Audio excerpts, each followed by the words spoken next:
भगवान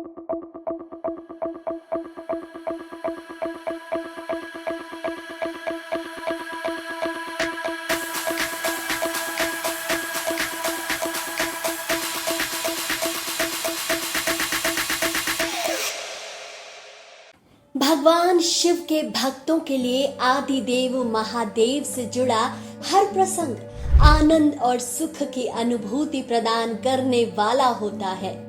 एक ऐसा ही प्रसंग है शिव पार्वती विवाह, संसार का सबसे अद्भुत विवाह।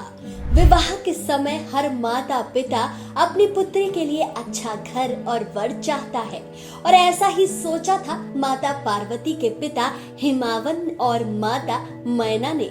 किंतु हिमालय पुत्री माता पार्वती ने कठिन तप कर महादेव को अपना वर चुना। माता पिता तैयार हुए और विवाह का शुभ दिन आया। बारात की प्रतीक्षा में पिता हिमावन और माता मैना द्वार पर खड़े थे। बगल में ही नारद मुनि खड़े थे। सभी तीनों लोकों के स्वामी आदिदेव महादेव के आने की प्रतीक्षा कर रहे थे कि तभी सामने से भगवान श्री हरि विष्णु का आगमन हुआ। माता मैना खुशी से फूली नहीं समाई। भगवान हरि विष्णु को उन्होंने अपना जमाता समझ लिया। वो अत्यंत प्रसन्न थी। नारद मैना की मनोदशा समझ रहे थे। उन्होंने माता मैना से कहा कि माता मैना, ये महादेव नहीं है, अभी तो आपने भगवान विष्णु को देखा है, वो इस विवाह में सम्मिलित होने आए हैं, किंतु आपके जमाता तो महादेव हैं। ऐसा कहकर नारद बोल पड़े, नारायण नारायण। तभी सामने से भगवान शिव दूल्हा बनकर आए। यहाँ माता पार्वती की तरफ से कई सारे उच्च कुलों के राजा महाराजा और शाही रिश्तेदार इस विवाह में सम्मिलित हुए थे, और दूसरी तरफ महादेव नंदी पर सवार हो चेहरे पर भभूत लगाए डमरू बजाते चले आ रहे थे, और आगे भूत पिशाच नाचते गाते आ रहे थे। सभी देवता साथ ही असुर भी उस बारात में पहुंचे। आमतौर पर जहां देवता जाते थे वहां असुर जाने से मना कर देते थे, और जहां असुर जाते थे वहां देवता नहीं जाते थे। किंतु यह तो शिव का विवाह था। शिव पशुपति है, सभी जीवों के देवता, इसलिए क्या पशु, कीड़े मकोड़े, भूत पिशाच और विक्षिप्त लोग सभी उनके विवाह के साक्षी बनने आए।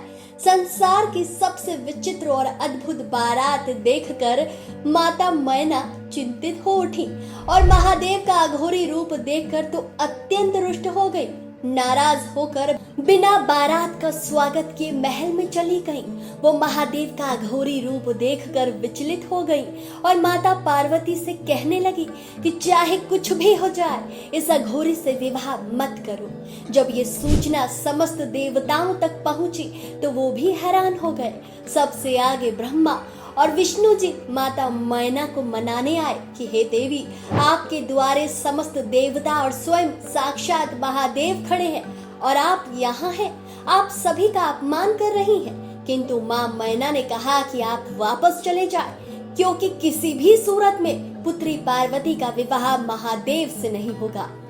अंत में स्वयं माता पार्वती आई। उन्होंने अपनी माँ को समझाने का बहुत प्रयास किया, किंतु वो न मानी। माता मैना अपनी पुत्री का विवाह एक अघोरी से बिल्कुल भी नहीं करना चाहती थी। अंत में माता पार्वती ने महादेव से अपनी माँ की शंकाओं को दूर करने की प्रार्थना की, और तब जाकर आदिदेव महादेव ने अपना वो रूप दिखाया जिसे संसार देखना चाहता है।